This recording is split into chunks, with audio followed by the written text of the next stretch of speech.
اگر یہ فیصلہ کسی حوالدار کی طرف سے آتا تو یہ امپلیمنٹ ہوتا، لیکن ہمارے جو ہائی کورٹ کی جج صاحبان بار بار فیصلے دیتے ہیں، لیکن بدقسمتی یہ ہے کہ یہ لوگ سمجھ رہے ہیں کہ نہ ان کی فیصلوں کی کوئی اہمیت ہے اور نہ ان عدالتوں کی کوئی اہمیت ہے، تو اس سے جو نفرت ہے وہ مزید بڑھے گا، اس سے فاصلے ہیں وہ مزید بڑھیں گے. جس طرح مجھ سے راجہ عباس صاحب نے کیا کہا وہ بھی ذرا سنیے. دنیا کے سارے ظالموں کی تاریخ پڑھیں، فرعونوں کی تاریخ پڑھیں، جتنے بھی دنیا کے بڑے بڑے قاتل تھے ان کی تاریخیں پڑھیں، ظالموں کی تاریخیں پڑھیں، بالآخر ان کا انجام کیا ہوا. قرآن بھی یہی کہتا ہے، مکافات عمل کی بھی یہی باتیں قوانین ہیں کہ خداوند متعال کو ظلم پسند نہیں ہے. وما ربک بظلام للعبید، خدا اپنے بندوں پر ظلم کرنے والا نہیں ہے، ظلم پسند نہیں کرتا ہے. کسی کو اس کا حق نہ دینا ظلم ہے، اس کو اس کے رائٹ اور حقوق سے محروم کرنا ظلم ہے.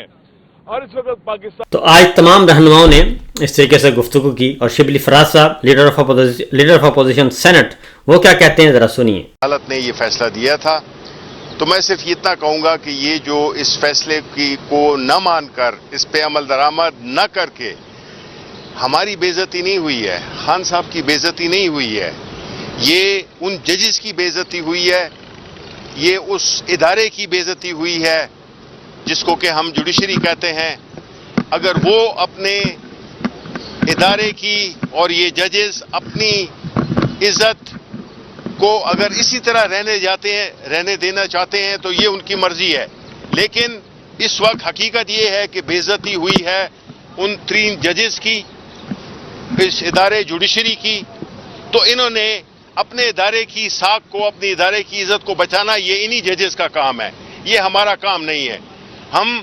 قانون اور آئین پہ عمل کرنے والی پارٹی. تو بےزتی ہوئی ہے آنریبل ججز کی، بےزتی ہوئی ہے لارجر بینچ کی، اس میں کوئی شک نہیں، اس میں کوئی شبہ نہیں کہ واقعتاً انہی کی بےزتی ہوئی ہے.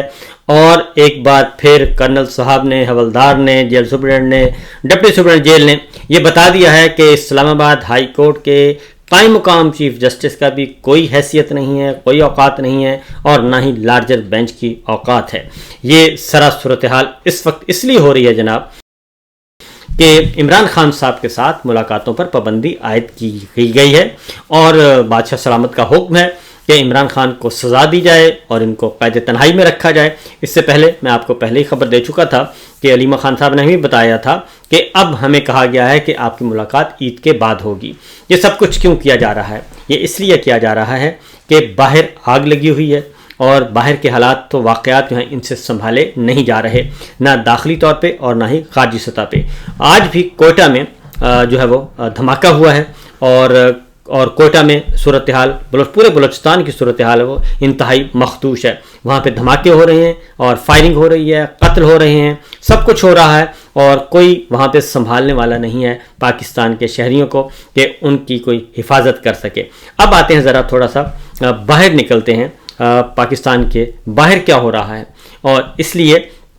کہ سچویشن داخلی طور پہ آپ کو میں نے بتا دی ہے کہ سی پیک کی سیکورٹی کے لیے چین کا پاکستان میں پھر چینی فورسز کی تعیناتی کا مطالبہ آیا ہے. اور رائٹرز کی رپورٹ کے مطابق بلوچستان، رائٹرز آپ کو معلوم ہے کہ عالمی ذرائع ابلاغ اور امریکہ کا اخبار ہے، اور رائٹرز کی رپورٹ کے مطابق بلوچستان اور خیبر پختونخوا میں سیکورٹی کی بدترین صورتحال کے باعث چین نے پاکستان میں مختلف منصوبوں پر کام کرنے والے ہزاروں چینی ورکرز کی سیکورٹی کے لیے پھر چینی فورسز کی تعیناتی کا مطالبہ کر دیا ہے. اور رائٹرز کی سٹوری کے مطابق بیجنگ کی جانب سے سی پیک کی سیکورٹی کے لیے چینی فورسز کی تعیناتی کا مطالبہ پہلی بار کراچی ایئرپورٹ پر گزشتہ برس اکتوبر میں چینی انجینئرز کی پہ جو خودکش دھماکہ ہوا، خودکش حملہ ہوا تھا، اس کے بعد یہ صورتحال آئی تھی. اس کے بعد جیسے جیسے یہ واقعات بڑھتے گئے اور چین کی یہ ڈیمانڈ بھی بڑھتی گئی.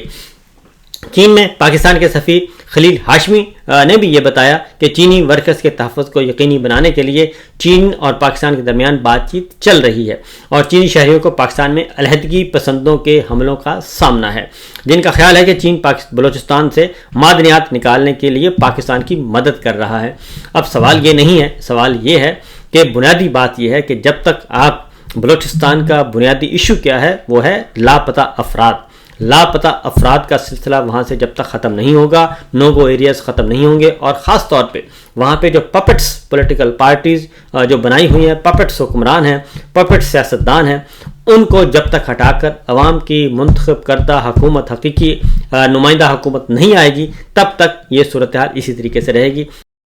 اس لیے آج بھی خواتین نے، بلوچستان میں خواتین نے، بچیوں نے وہاں پہ مظاہرے کیے ہیں، احتجاج کیا ہے، اور ایک بچی بتا رہی تھی کہ وہ چند دن کی تھی جب ان کے والد صاحب کو اٹھا لیا گیا، اور اب اس بچی کی عمر 11 سال کچھ دن ہو گئی ہے، اور وہ کہتی ہے کہ آج تک میں اپنے والد صاحب کا انتظار کر رہی ہوں۔ جب یہ سچویشن ہوگی تو پھر رد عمل بھی آئے گا۔ اگلی اسی سلسلے میں جو رائٹرز کی سٹوری ہے جی، اس میں انہوں نے کہا کہ جی یہ علیحدگی پسندوں کا خیال ہے، تو علیحدگی پسندوں کو کچلنا اور علیحدگی پسندوں کو جو ہے دہشت گردوں کو کچلنا یہ ریاست کا کام ہے، یہ میرا اور آپ کا کام نہیں ہے، اور سیکورٹی فورسز کا کام ہے۔ آگے جی رائٹرز کے مطابق خلیل ہاشمی نے چین کے صوبے باؤ اور ہیمن میں فورم کے ساتھ مختلف گفتگو کرتے ہوئے کہا کہ چینی شہریوں کا تحفظ ہماری قومی ذمہ داری ہے جسے نبھانے کی پوری کوشش کر رہے ہیں۔ انہوں نے تسلیم کیا کہ سیکورٹی صورتحال گھمبیر ضرور ہے، لیکن دونوں ممالک مل کر دہشت گردی کا مقابلہ کرنے کے لیے تیار ہیں، اور دونوں مل کر اس کو شکست دیں گے۔ اور حکومت کی انہی تفل تسلیوں کے باعث چین نے سی پیک منصوبوں میں سرمایہ کاری روک رکھی ہے اور اپنی ترجیحات بھی تبدیل کر لی ہیں۔ پاکستانی اداروں کی رپورٹ کے مطابق پاکستان میں داخلی سیکورٹی کی صورتحال بھی بہت زیادہ ابتر ہو چکی ہے، اور پھر دکھ رہا ہے، اور بنگلہ دیش کے جو عبوری حکومت کے سربراہ ہیں ڈاکٹر یونس، وہ بھی چین کے وزٹ پر ہیں، اور اب چائنا جو ہے وہ اکنامک زون بھی بنگلہ دیش کی طرف لے جا رہا ہے، اور سب کچھ ادھر شفٹ کر رہا ہے، کیونکہ بنگلہ دیش کے حالات پاکستان سے زیادہ بہتر ہیں۔ یہ سچویشن جو ہے یہ چل رہی ہے، اور پاکستان اس وقت عالمی تنہائی کی طرف بڑھ رہا ہے، اور ریجنل سطح پہ بھی پاکستان کا کوئی پرسان حال نہیں ہے، اور جو ہے عالمی سطح پہ بھی پاکستان کا کوئی پرسان حال نہیں۔ جو سب سے بڑی خوشخبری دی جا رہی ہے وہ ہے کہ جناب IMF کا پروگرام جو ہے وہ منظور ہو گیا ہے، قسط اگلی آ رہی ہے، اور اس میں بڑے جو ہے وہ مبارکبادیں دی جا رہی ہیں کہ فلاں وزیر کی مبارکباد ہے، فلاں وزیر کی کاوش ہے، اسحاق ڈار صاحب کی کاوش ہے، وزیر خزانہ کی ہے، آرمی چیف کی ہے، سب کی کاوشیں ہیں، لیکن حقیقت یہ ہے کہ IMF نے اپنی تمام شرائط منوا کر یہ قسط جو ہے وہ جاری کرنے کا فیصلہ کیا ہے، اور اس میں کسی قسم کا کوئی ریلیف جو ہے وہ نہیں دیا جائے گا۔ جو ریلیف انہوں نے مانگے تھے وہ ریلیف نہیں دیے جا رہے، بجلی سستی کرنی تھی نہیں کی جائے گی، ریئل اسٹیٹ میں انہوں نے ٹیکس کی مراعات کا اعلان کرتا تھا، انسینٹیو دینے تھے وہ نہیں دیے جائیں گے، یہ سب کچھ کیا جا رہا ہے، اور اب صرف بجلی کی جو قیمت ہے وہ محض 1 روپیہ جو ہے وہ